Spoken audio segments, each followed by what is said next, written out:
Hi everyone, just going to show you a video of going through those questions that I asked you to do for homework last week, all about Carbonyl stuff.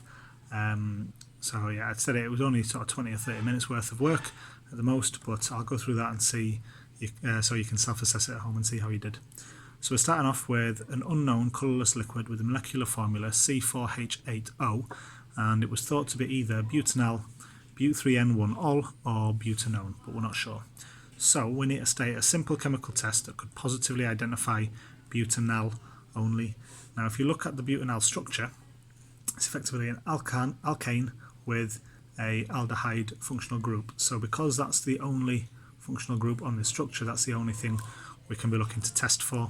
So it's something we've done recently, which is Tollens reagent. So you've got Tollens reagent as the reagent you're going to use. If you put in there silver nitrate dissolved in aqueous ammonia, that's absolutely fine, but you can just write Tollens reagent, which is a little bit simpler. The observation, so what you're going to see when that happens is you should see a silver mirror forming, because as it happens the silver ions in the Tollens reagent are going to be reduced to silver metal, so you will get a silver mirror forming. And then finally we need to look at what the organic product is. Now if these silver ions, Ag+, are being reduced to silver metal, that means there's an oxidation reaction going on as well. So what's happening is we are oxidizing this aldehyde functional group to a carboxylic acid. So from butanal you get butanoic acid.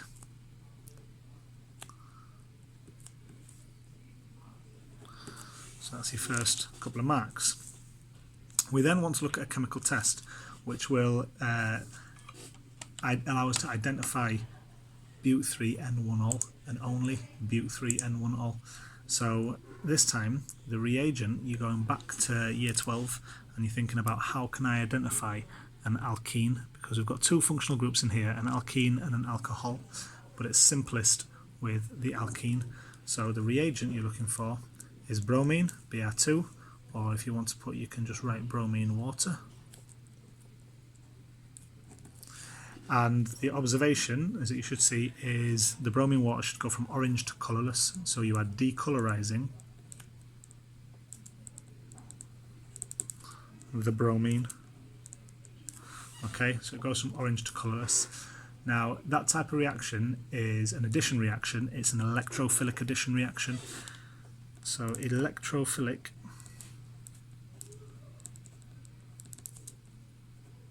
addition. And again, that is something you've gone through in year 12, but I'll put a video up showing how that works as well and showing the mechanism for an electrophilic addition reaction, just to make sure that we're happy with that. I'll put that on YouTube later on. Okay, next question says that butanal and butanone both react with 2,4-dinitrophenylhydrazine, which is, as we know it, 2,4-DNPH, okay, to produce mixtures containing orange precipitates. Now 2,4-DNPH, you know it as Brady's reagent. Okay, outline how the mixtures containing these orange precipitates can be used to distinguish between butanal and butanone. So we've got two orange precipitates. Firstly, what we need to do is recrystallize the precipitates, which will purify them. Okay, so recrystallize the precipitates to purify, and that means that our precipitates are now in the best possible quality. So we've got pure precipitates. Once we've done that, you need to measure the melting point of them.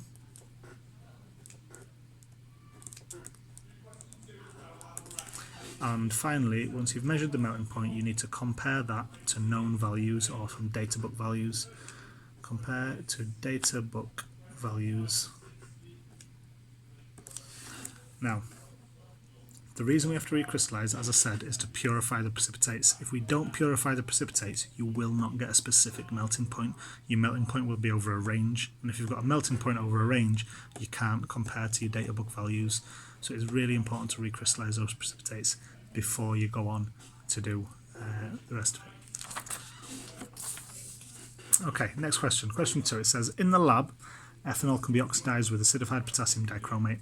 The ethanol can be oxidized to form either ethanal, which is molecular formula, or the structural formula CH3CHO, or ethanoic acid, structural formula CH3COOH. Now, figure 1 shows you forming ethanol, and figure 2 shows us forming ethanoic acid. The boiling points of ethanol, ethanal, and ethanoic acid are given in the table below. Use this table of boiling points to explain why the organic product is likely to be ethanal if the apparatus shown in figure 1 is used. So, figure 1, this setup is distillation. Okay, so we have a distillation setup.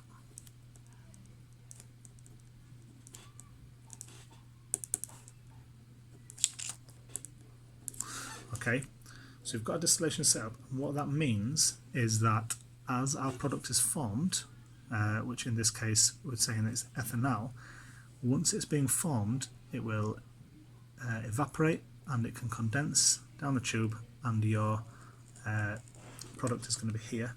Now, with a distillation setup, the reason it's definitely going to be ethanol is because ethanol's got a higher boiling point than ethanol, but a lower boiling point than ethanoic acid. So the ethanol is going to oxidize to ethanal, and it's going to come straight out of here, and we're going to get our distillate will be ethanol. So it's a distillation setup, meaning the product is removed as it is formed, so it won't be fully oxidized. It will only oxidize to the aldehyde rather than oxidizing all the way through to the carboxylic acid. So it won't fully oxidize. Okay.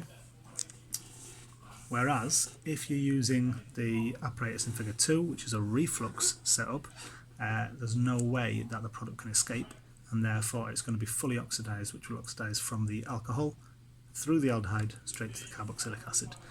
So we've got a reflux setup, meaning that no product can escape.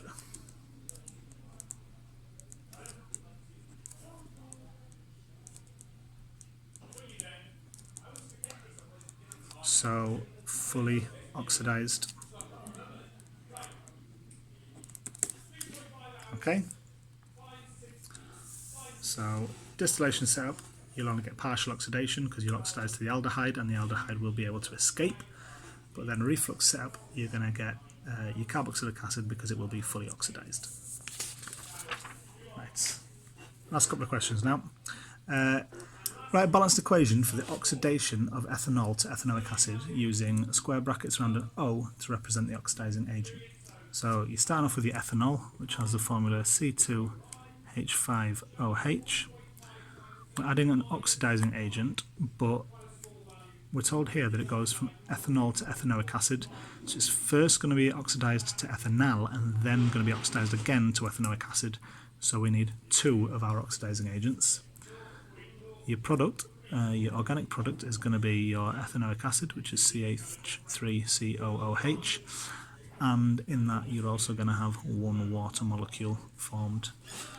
Okay, so that's your equation, and then compound E can be oxidized to form a carboxylic acid. To state a suitable oxidizing mixture for this reaction, you're looking for acidified potassium dichromate. So acidified potassium dichromate,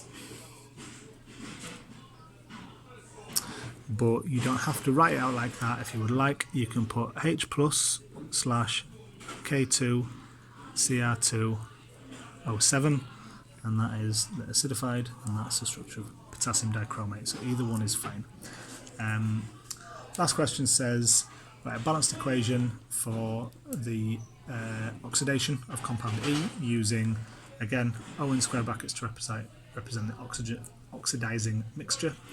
So what you're looking for is effectively compound E to start with, plus 2 oxidizing agents. So you need to draw out compound E, which is CH3, CH2, CH2.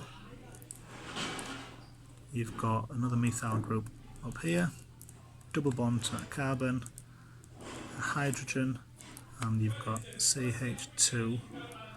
You're going to add 2 oxidizing agents, and what you're going to do is you're going to oxidize this part of compound E into a carboxylic acid. So your carboxylic acid is going to have the following structure. So you'll have, again, your methyl group at the top there, your hydrogen, you've got H3C, CH2, CH2 down here, but over here you're going to have a carboxylic acid group instead. Alright, don't forget plus water at the end, otherwise you won't get the mark. So for this one, the marks where you're going to pick up, you get 1 mark for that correct section, you get 1 mark for the correct structure of your organic product, and you get 1 mark for remembering that water's formed. Thanks guys.